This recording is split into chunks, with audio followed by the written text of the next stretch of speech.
In diesem Video wil we wiesen hoe we doen roast beef maken. Dit is een zeer leichte, een zeer einfache Maaltijd. We doen mal dat we dat Fleisch sind und auch würden im Slowcooker nehmen und dann ist dort erst dort was nach Mittag fehlen geht. Dort ist sehr handig ist dort nach Mittag von einer dort drei hat.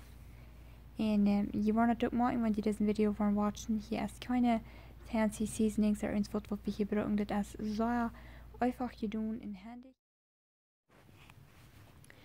So, wir fangen an mit ein bisschen Fleisch im Slowcooker nehmen, dann ein bisschen mit Butter bejagen, Salz überstreuen und dann dort danach im Slowcooker haben. Fertig mit nach Smarts, dann erst dort ist das Fernweg dort, wo das Chen in einpülen, dort verschneiden. Und dann seine Aetschocken, und du darf ich nicht viel von sagen, nicht, die machen die bis aufgeschaut, verschneiden.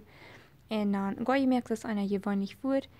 Und das gehe ich so ein Chen, ich kann hier das Fleisch vor je Himmel legen sollt. Und dort lege ich die Brot, wegen dort ist gesünder. Und der Butter sitzt dann vielleicht ein klein bisschen Fleisch vor, ein bisschen schäumig, aber das schmeckt wie ein kraxes Schein. Und dann tun wir das und berie merken, da ich Butter, Salz und Malz. Dann dort in Dich niederkommen.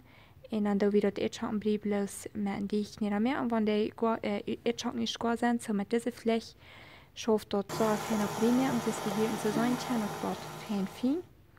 Und dann für die Gravy da wieder die Suppe von dem Fleisch bloß aufziehen.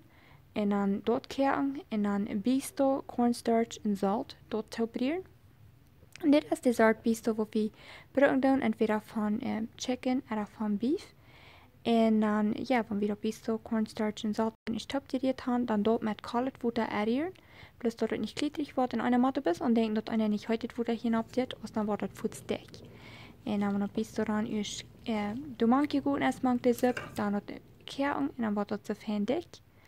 En dan dit is wel onze multi dan looten, als die is vorig weer.